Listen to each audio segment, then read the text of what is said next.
शिर्डीमध्ये येणाऱ्या प्रत्येक साई भक्ताच्या मुखात ओम साईराम हा आपल्याला जप पाहायला मिळतोय। एकमेकांना भेटणारा साई भक्त सुद्धा ओम साईराम म्हणतोय। काय आहे या मागचं कारण, काय आहे शिर्डीतल्या रामनवमीचा इतिहास आणि याबद्दल शिर्डीमधील साई मंदिराचे निवृत्त पुजारी दिलीप सुलाखे गुरुजी यांच्याकडून जाणून घेतलेले आहेत। आमचे प्रतिनिधी कुणाल जमदाडे यांनी पाहूया।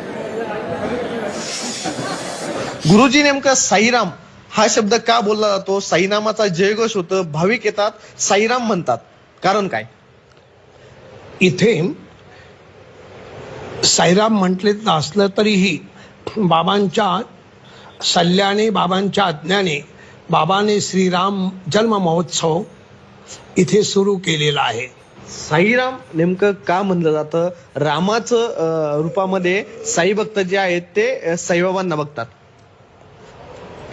अध्याय साई सच्चरित्र अध्याय 29 मध्ये मद्रासचे साई भक्त आले होते आणि सर्वांना बाबा बाबाच्या रूपात दिसले, परंतु त्या एका भगिनीला बाबाने त्यांच्या इष्ट देवता त्यांची श्रीराम प्रभू होती आणि त्यांनी इष्ट देवता म्हणजे प्रत्यक्ष रामाच्या रूपात दर्शन दिलेलं आहे, याचा उल्लेख साई सच्चरित्र अध्याय 29 मध्ये आहे।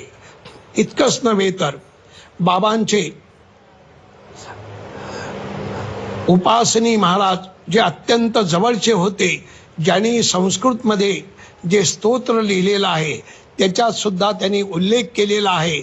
अजन्माद्यमेकं परब्रह्म साक्षात स्वयं संभवं राममेवावतीर्णं भवद्दर्शना संपुनीतः प्रभोहम नमामीश्वरम सद्गुरुम साईनाथम। म्हणजे हे प्रभू, हे साईनाथाला त्यांनी ब्रह्मस्वरूप म्हटलेलं आहे, विष्णू स्वरूप म्हटलेलं आहे। इतकंच नाही तर त्याला राम रूप सुद्धा म्हटलेलं आहे। अशा या साईनाथाला माझा साष्टांग नमस्कार असो, हा त्यांचा अर्थ आहे।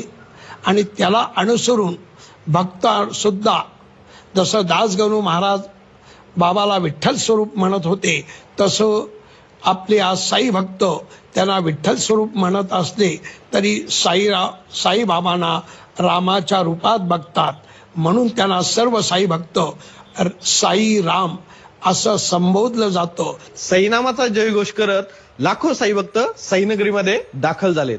कुणाल जमदाडे, G24 तास, शिर्डी, अहिल्यानगर।